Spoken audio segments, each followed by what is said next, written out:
Dans cette vidéo, je vous montre une méthode simple et efficace et plutôt rapide pour calculer l'intégrale d'une fraction rationnelle. Allez, c'est parti.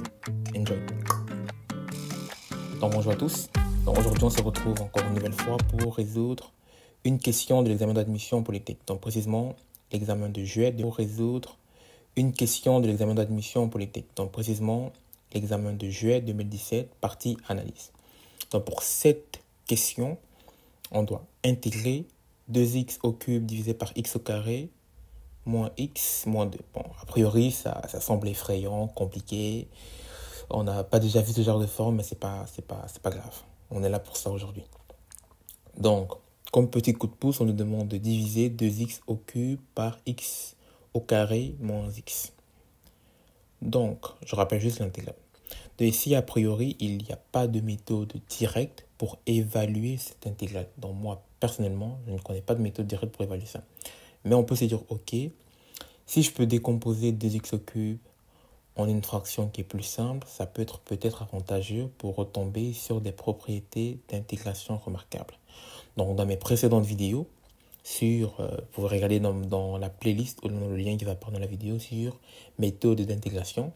Vous allez voir comment est-ce qu'on peut aborder ce genre de problème de façon très générale. Donc ici, moi j'appelle ça un cas particulier, mais j'ai fait une vidéo sur des cas un peu plus généraux. Donc, pour moi, pour décomposer cette fraction ou pour diviser 2x au cube par x au carré moins x moins 2, je vais faire une division euclidienne. Donc, il y a plein de façons de diviser, mais pour moi, la méthode la plus simple et la plus adaptée, ou alors la méthode avec laquelle je suis en fait habitué peut-être, c'est la division euclidienne. Je ne vais pas utiliser ordinaire ici parce que moi, j'aime bien utiliser ordinaire juste quand je vais directement diviser complètement un polynôme ou factoriser plutôt. Donc, je rappelle la division euclidienne. Moi, je trace un petit quadrillé, peut-être un petit tableau. Ici, je vais placer le quotient, c'est le nom, le quotient, ou alors le dénominateur. Et là, je vais placer le numérateur. Et ici, je vais placer le résultat de ma division. Donc, au dénominateur, on a x au carré moins x moins 2. Au numérateur, on a 2x au cube. Et l'idée, c'est de se dire quel est le nombre que je dois multiplier avec x au carré pour obtenir 2x au cube, pour pouvoir l'éliminer de façon successive. Donc ici, on remarque directement que je dois multiplier x au carré par 2x pour obtenir 2x au cube. Donc, comme premier terme, j'ai 2x, donc je dois faire 2x fois x au carré. J'obtiens 2x au cube, 2x fois x, 2x au carré, 2x fois 2, 4x. Et ensuite, je fais la soustraction. 2x au cube moins x au cube, ça fait 0. 0 moins 2x au carré, ça fait plus 2x au carré. 0 moins 4x, ça fait plus 4x. Donc, à la première étape, j'ai 2x au carré plus 4x. Ensuite, je me demande quel est le nombre que je dois multiplier avec x au carré pour obtenir 2x au carré. La réponse est 2. Donc, si je multiplie tout par 2, j'obtiens 2x au carré moins 2x moins 4. Et je fais la différence dans la soustraction. Deuxième étape. À la fin, j'obtiens 6x plus 4.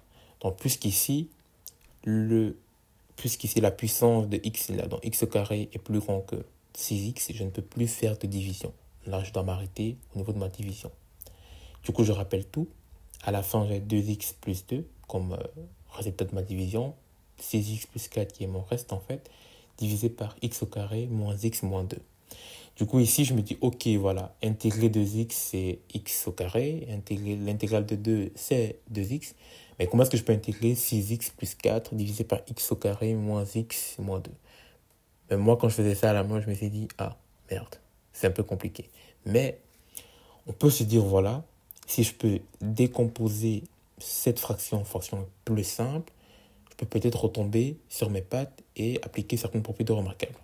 En décomposant en fraction simple, ça veut dire quoi pour moi? Ça veut dire, déjà, première étape, attention, je suis un peu rapide, le dénominateur peut être factorisé. Donc, si je vois que j'ai 2x au carré moins x moins 2, pour factoriser, c'est simple, cas particulier bien sûr, je me demande parmi les multiples de 2, de nombres tels que quand je multiplie les nombres ensemble, j'ai moins 2, et quand je les additionne, j'ai moins 1. Je vois que ces deux nombres, c'est moins 2 et 1, puisque moins 2 fois 1, ça fait -2. Et -2 plus 1, ça fait -1. Attention, ça ne marche que quand il y a 1 devant x au carré. Sinon, il faut passer par d'autres méthodes. Avec le temps, j'ai un peu tout présenté. En fait, le temps, j'ai présenté les différentes méthodes que j'ai eu à développer, eu à apprendre durant mon parcours. Mais voilà, je ne vais pas trop entrer en détail dans la factorisation. Ça, tout le monde sait le faire avec Horner, formule générale, etc. Donc ici, ça veut dire quoi décomposer en fraction simple pour moi? Ça veut dire trouver deux constantes a et b, donc décomposer sur la forme de a divisé par x moins 2 plus b divisé par x plus 1. Tu peux toujours, j'ai bien toujours, décomposer une fraction de cette forme en fraction simple. Toujours. Et cette fraction est normalement unique. Ou peut-être pas. C'est une forme théorique qui n'existe pas. Mais je pense que cette forme est unique. Ça, c'est unique. A et B sont uniques. Je sais pas, je pense. Ok. Comment est-ce que je peux trouver A et B? Ici, la méthode que moi j'ai apprise des années plus tard à l'université, avant je ne faisais pas comme ça, c'est de se dire, si je multiplie cette expression par, bon, déjà si je veux trouver A, je multiplie tout par x moins 2. Donc si je multiplie tout par x moins 2, je peux éliminer x moins 2 ici, et je dois multiplier ces termes par x moins 2. Et après je me dis, qu'est-ce qui se passe quand x est égal à 2? Quand x est égal à 2, ce terme tend vers 0. Ce terme ne change pas, c'est juste a. Et je dois remplacer x par 2 dans ce terme. Et c'est tout. En faisant ça, je trouve la valeur de a puisque ça tend vers 0. Et je peux faire le même raisonnement si je veux trouver le b. Si je veux trouver le b, je peux dire, je multiplie tout par x moins 1. Ça s'élimine là. Là, j'ai x moins 1. Et je me dis, qu'est-ce qui se passe quand x est égal... non, x plus 1, désolé. Je me dis, qu'est-ce qui se passe quand x est égal à moins 1? Ce terme tend vers 0, et je remplace x par moins 1 ici, je trouve le b. Donc, je vais directement appliquer ça. C'est une méthode qui est ultra rapide, qui ne marche pas toujours, mais qui est très bien. Et dans certains cas, il faut faire ça plutôt à la limite. Donc, si tu fais une question d'analyse où tu as une fonction, fais attention. Des fois, il faut faire un raisonnement à la limite. Mais bon, je ne pense pas qu'ils vont donner des trucs trop complexes quand même. Voilà. Donc, si j'applique ça, je vois qu'ici, je dois tout simplement supprimer x moins 2 là et remplacer tout. Oui, supprimer x moins 2 là et remplacer tout par x est égal à 2. Donc si je fais ça, j'ai 2 fois 6 fois 2 plus 4 divisé par 2 plus 1 qui vaut 16 tiers. Pareil pour le b, j'élimine x plus 1 ici et je remplace x par 2. Donc j'ai par moins 1. Donc ici j'ai 6 fois moins 1 plus 4 divisé par moins 1 moins 2. Donc 2 tiers.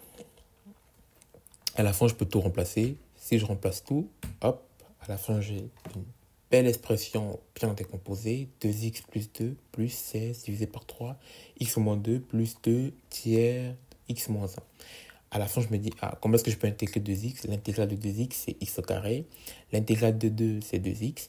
L'intégrale de 16 sur 3, c'est une constante, donc on s'en fout un peu. L'intégrale d'une fraction, assez simple comme ça, je me dis, je rappelle encore, tu dis, la dérivée du dénominateur, si la dérivée du dénominateur est égale au numérateur, alors l'intégrale, c'est ln, valeur absolue de la fonction dénominateur. Je vois que la dérivée de x moins 2, c'est 1.